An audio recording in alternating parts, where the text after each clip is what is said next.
चलिए आज चलते हैं एक सफर पर। प्राचीन भारत की एक बहुत ही गहरी दार्शनिक बहस के केंद्र में। एक ऐसी बहस जिसने सदियों से बड़े बड़े विचारकों को सोचने पर मजबूर किया है। ये बहस है वेदांत के अलग अलग स्कूलों के बारे में, जो सच की असली प्रकृति से जुड़ी हुई है। तो ये सब शुरू कहाँ से होता है? एक बहुत ही बुनियादी लेकिन बहुत ही गहरे सवाल से। आखिर सच का असली रूप क्या है? हकीकत क्या है? ये वो सवाल है जो हजारों सालों से इंसान के मन में उठता रहा है, और यही सवाल हमारी आज की इस पड़ताल की नींव है। तो इस सफर पर निकलने से पहले एक नज़र डाल लेते हैं अपने रोड मैप पर। हम मीमांसा और वेदांत के दो रास्तों से अपनी बात शुरू करेंगे। फिर शंकर, रामानुज और माधव के सिद्धांतों को बारी बारी से समझेंगे और आखिर में देखेंगे कि इन सब का परम लक्ष्य यानी मोक्ष क्या है। चलिए तो शुरू करते हैं हमारे पहले पड़ाव से। सबसे पहले समझते हैं कि वैदिक ग्रंथों में कौन से दो मुख्य रास्ते बताए गए हैं। तो देखिए, वैदिक दर्शन में मोटे तौर पर दो रास्ते बताए गए हैं। एक है पूर्व मीमांसा, जो कर्म कांड का रास्ता है। मतलब इसमें वेदों में बताए गए यज्ञ, अनुष्ठान और कर्तव्यों को सही तरीके से करने पर जोर दिया जाता है। और दूसरा है उत्तर मीमांसा, जिसे हम वेदांत के नाम से ज्यादा जानते हैं।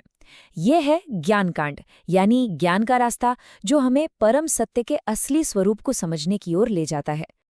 अच्छा, तो अब आते हैं वेदांत की सबसे जानी मानी और कह सकते हैं सबसे प्रभावशाली शाखा पर। ये है आदि शंकराचार्य का अद्वैतवाद। वो दर्शन जो कहता है कि सब कुछ असल में एक ही है। अद्वैत, इसका मतलब ही है जो दो नहीं है, यानी नॉन ड्युअलिटी। इस दर्शन का मूल विचार ये है कि हमारी व्यक्तिगत आत्मा, जिसे आत्मन कहते हैं, वो परम सत्य यानी ब्रह्म से जरा भी अलग नहीं है। मतलब सबसे ऊंचे स्तर पर जाकर देखें तो सब कुछ एक ही है। और पता है, ये पूरी की पूरी फिलॉसॉफिकल खोज शुरू कहाँ से होती है? वो होती है ब्रह्म सूत्र के इस एक श्लोक से, अथा तो ब्रह्म जिज्ञासा। इसका मतलब है, तो अब ब्रह्म को जानने की जिज्ञासा आरंभ होती है। बस यहीं से पूरी वेदांत परंपरा की शुरुआत होती है। अद्वैत का एक और बहुत ही दिलचस्प कॉन्सेप्ट है माया। इसके मुताबिक ये जो हमें अलग अलग चीजों से भरी दुनिया दिखती है ना, वो असल में एक इल्यूजन है, एक भ्रम। बिल्कुल वैसे जैसे हम अंधेरे में एक रस्सी को गलती से सांप समझ बैठते हैं। ये माया ही है जो हमें एकता की जगह अलगाव दिखाती है। तो ये तो थी शंकर के अद्वैत की बात, लेकिन हर बड़े विचार को चुनौती मिलती है ना? तो चलिए देखते हैं पहली बड़ी चुनौती जो रामानुज के दर्शन से आई, जिसे कहते हैं विशिष्टाद्वैत।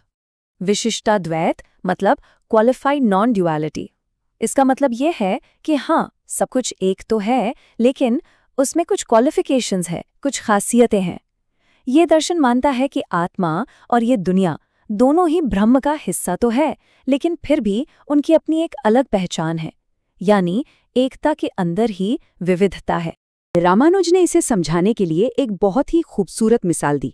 वो कहते हैं कि सारी आत्माएं और ये पूरी दुनिया एक शरीर की तरह है, और ब्रह्म उस शरीर में बसी हुई आत्मा है जो उसे चलाती है और संभालती है।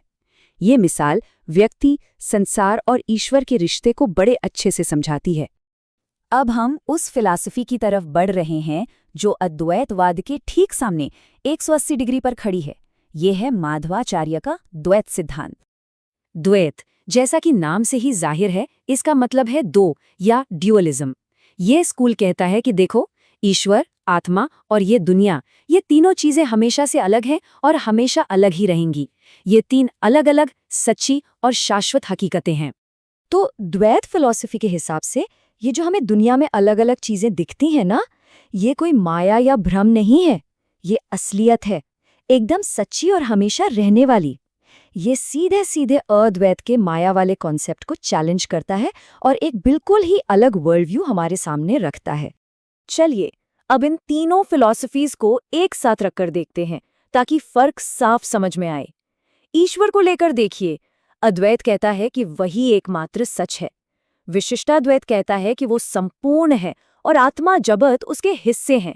और द्वैत, वो कहता है कि ईश्वर एक अलग क्रिएटर है। और यही फर्क हमें जीव यानी आत्मा और जगत यानी दुनिया को लेकर भी इन तीनों में साफ साफ दिखाई देता है।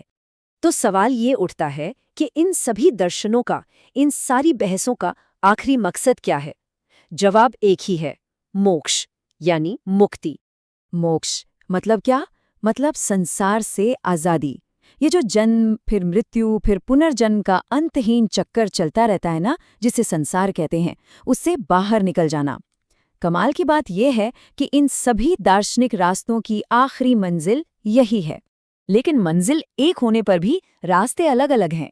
अद्वैत में मोक्ष का रास्ता है ज्ञान का, जब इंसान को ये एहसास हो जाता है कि मैं ही ब्रह्म हूँ।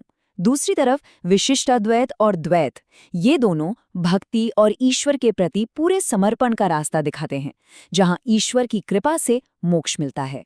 तो इस पूरी बातचीत के बाद हम आपको किसी जवाब के साथ नहीं, बल्कि एक सवाल के साथ छोड़ना चाहते हैं। आज के इस दौर में जिंदगी को, इस अस्तित्व को समझने का कौन सा नजरिया ज्यादा रेलेवेंट लगता है?